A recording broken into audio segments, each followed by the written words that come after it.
Hello नमस्कार. आज मी तुम्हाला दाखवत आहे चिमणीची जाळी, म्हणजे जी प्लेट असते त्याला खूप तेलकट झालेली असते. हे बघा इथे किती घाण झाली आहे, तर ती स्वच्छ कशी करायची पटकन आणि सोप्या पद्धतीने. हे बघा आत्ता मी ह्या जाळीवर गरम पाणी टाकून घेतलं आहे. उकळतं पाणी टाकायचं. त्याच्यानंतर ह्याच्यावर मी हे दिसते ना पांढरं पांढरं, हे किवी ड्रेन हे टाकले आहे. ही पावडर टाकली आहे. ही पावडर आता मी छान चोळून घेते. ह्याच्यामध्ये हे जे घाण आहे ह्याच्यामध्ये चोळायची अशी सगळी पावडर आणि ब्रशनी हे बघा. आणि त्याच्यानंतर त्याच्यावर गरम पाणी टाकायचं, उकळतं पाणी. तुमची जाळी 5 मिनटात स्वच्छ होते. आता हे बघा, आता हे मी सगळं चोळून घेतलं आहे याला. आता हे मी 5 मिनटं असंच ठेवते. त्याला चांगलं ते सगळं सुटून येईल तेलकटपणा त्याचा, आणि मग त्याच्यावर मी उकळतं पाणी टाकणार आहे. हे बघा, आता हे किवी ड्रेन टाकून 5 मिनटं झालेली आहे. आता ह्या ब्रशनी मी सगळं हे बघा घासून घेतलं आहे, स्वच्छ केलं आहे.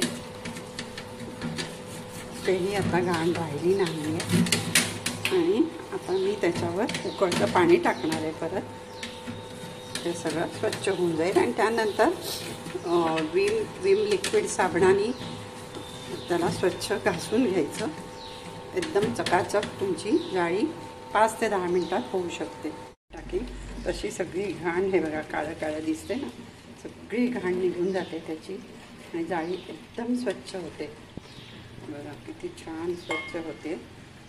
अगदी काहीही हात न लावता तुम्हाला ही जाळी तुम्ही स्वच्छ करू शकता. बघा, आता मी स्पंजनी विम लिक्विड घालून पूर्ण छान घासून घेतले त्याला. त्याच्यावर पण आता मी परत गरम पाणी ओतते. आता हे एकदम सगळं स्वच्छ होऊन जाईल. हे बघा, कुठेही आता घाण चिकटपणा राहिलेला नाही आहे. एकदम सगळं स्वच्छ झालं आहे. आता पाणी पण स्वच्छ येते खाली. आता हे स्वच्छ करण्यासाठी मला काय लागलं, फक्त गरम पाणी, हे किवी ड्रेन आणि हा ब्रश. हा बघा, हा एक टूथब्रश, म्हणजे जसे आपले टूथब्रश खराब होतात ते मी ठेवून देते.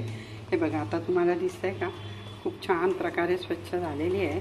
अशी एक 10 मिनटात कुठेही हात न लावता, मी ग्लोव्ज घातले होते आणि हा ब्रशनीच सगळं काम केलेलं आहे. तर कुठेही हात न लावता जाळी एकदम स्वच्छ झालेली आहे.